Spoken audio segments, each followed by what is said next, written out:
vendors ng Maynila.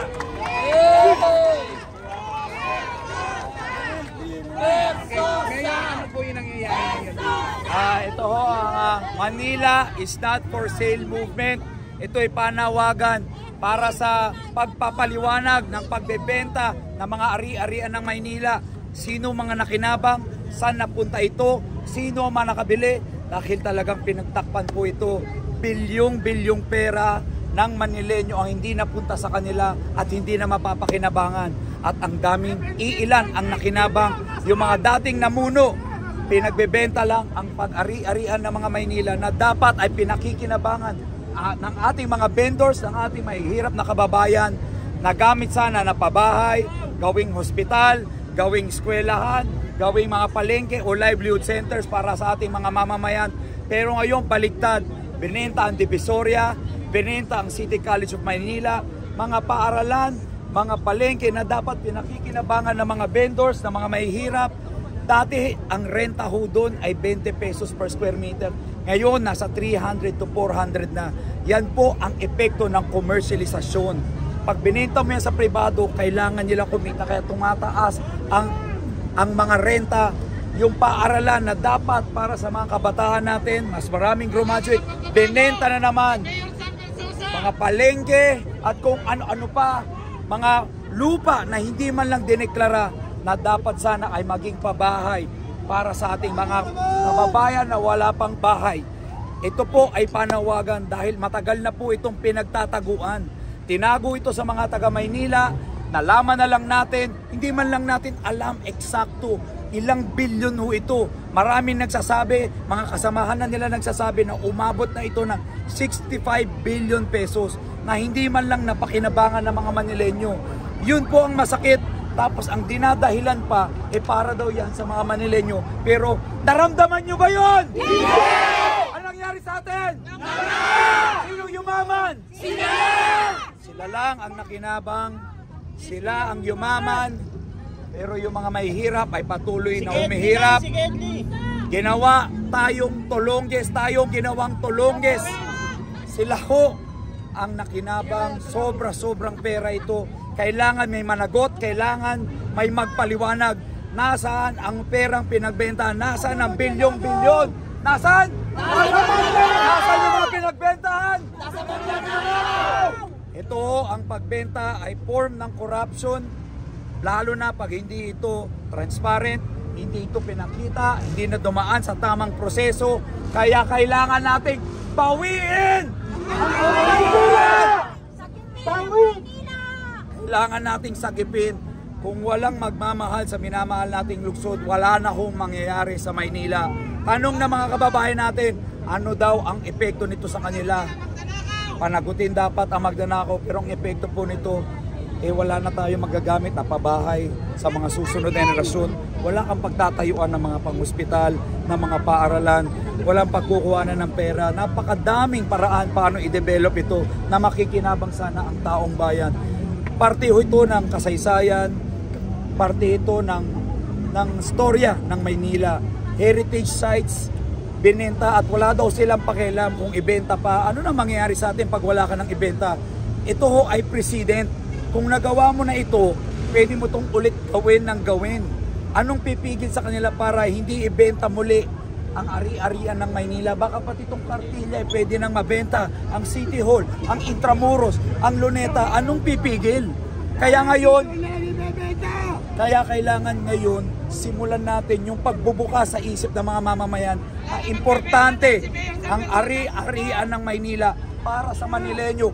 Ang Maynila ay para sa Manileño at hindi para sa iilang mga tao.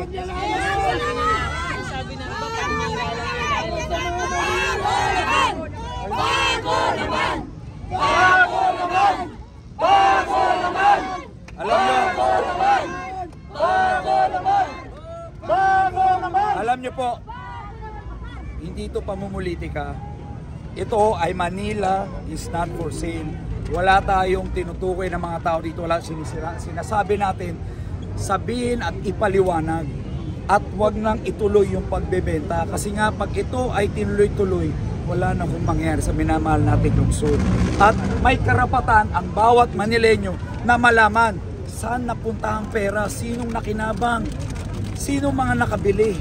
Dahil ngayon, paano na yung mga Manileño, paano na yung mga gusto ng pabahay, mga humihiling ng libreng pang eskwelahan, libreng pang ospital. Ito sana yung mga lugar na matatayuan ng mga panibago o mga bagong mamumuno, pero unti-unti nang nawawala.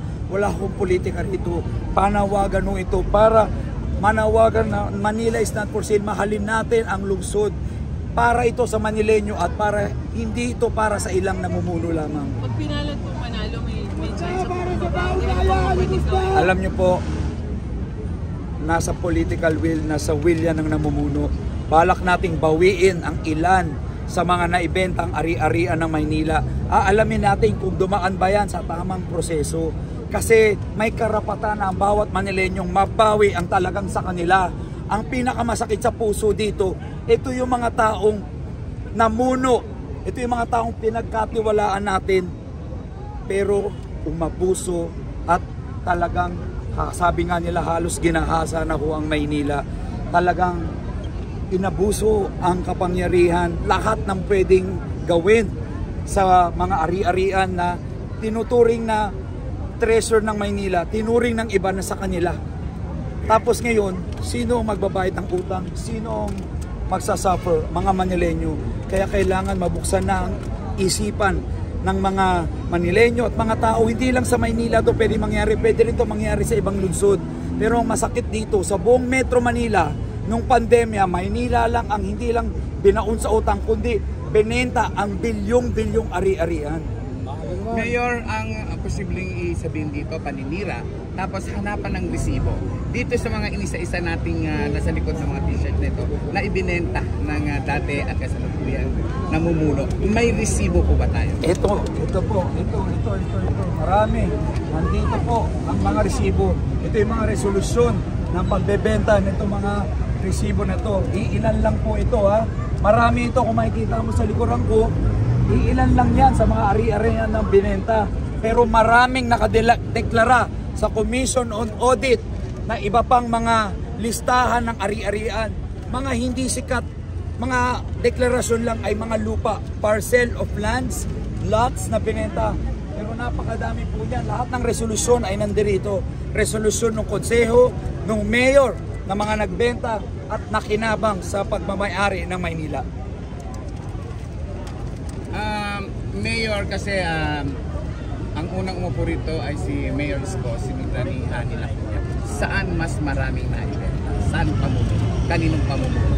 Nangyari karamihan ng pagbebenta, lalo ng lahat ng ito nung panahon ho ng dating Mayor Isko Moreno. Kaya ang panawagan, i-explain, ipaliwanag, saan ba napunta lahat ng bininta? Kasi kung ikaw nakapagbenta, ba't ka pa nangutang? O kaya kung bakit nangutang ka na nga, ba't ka pa magbebenta? Kumbaga, sinagad mo na masyado yung Maynila. Kailangan mapaliwanag, magkano ba yung total na nabenta? Kasi inakusahan niya ni dating Congressman Abado Bagatsing na 65 billion daw nung nabenta. Kailangan ipaliwanag nila saan napunta ito, sino mga nakinabang. Pangako yan sa mga Manileño. Kung dinivide mo yung 65 billion sa bawat Manileño dapat nakatanggap ng 50,000 per ulo. Natanggap nyo ba yun? Nakinabang ba kayo? Wala. Kaya sana ho ipaliwanag saan napunta, magkano, sino mga bumili. At sana matapos na po ito para ho sa susunod na henerasyon ng mga Manileño, makapagtayo pa tayo ng mga mas murang pabahay, murang mga livelihood centers, mga palengke, at pinaka-importante, paaralan at mga ospital para sa mga naghihirap na mga maralitang lungsod. Ito ho ay iilan sa mga napirmahan para ibenta yung mga ari-arian ng Maynila. Ngayon, nagre-reklamo yung mga vendors. Dati, ang renta nila maliit. Ngayon ho, pag yan nabenta sa pribado, syempre magtataas yan para kumita, para mabawi yung mga ginastos nila. Ngayon, more than times 10 na ho ang renta dyan sa mga binentang ari-arian. Imagine mo, pati paaralan binenta, public market binenta. Dapat ang nakikinabang dyan Manileño, pero ngayon wala na ho. Kaya sabi ko nga, pag nabigyan tayo ng pagkakataon, kailangan maibalik yan. kailangan maimbestigahan yan at kailangan mapailiwanag yan at mapanagot kung sino man ang mga nakinabang dyan sa pagbebenta ng ari-arian ng Maynila. Direkta, si Isko Moreno ba? Sila po. Kung sino man yung mga namumuno ng mga panahon at sino nagbenta, kailangan ho magpaliwanag. Sila po ang dapat magpaliwanag. Ito ho ang issue na pilit nilang iniiwasan. Tanungin nyo sila, hindi nila ito sasagutin. Matagal na silang tinatanong. Ito ang tanong na hindi nila maisagot. Kailangan mapanagot. Kasi dito mo malalaman pag iniiwasan mo isang issue, halatang guilty ka Saan napunta? Magkano? Paano dumaan ang proseso? Sinong nakinabang? Pati mga may-ari, kaduda-duda, dubious personalities yung mga bumili ng mga ari-arian. Nasaan na itong mga to? Diba? Kailangan ito maimbestigahan, kailangan may mapaliwanag at kailangan may managot dito. Matindi na ang laban ni Isko Moreno sa pagitan yung dalawa. Gaano kahanda ang isang Sam Versosa? Lalaban po kami hanggang dulo. Lalaban ba tayo? Palakas tayo ng palakas. Parami ng parami naniniwala at nalalaman na unti-unti na Manileño lahat ng ginawa silang pang-aabuso, lahat ng ginawang pangungurakot, lahat ng ginawang katiwalian ng mga nakaraang administrasyon, unti-unti nang nalalaman ng mga kababayan nating Manileño. Kaya naniniwala ako, parating na po ang pagbabago dito sa minamahal nating lungsod ng Maynila.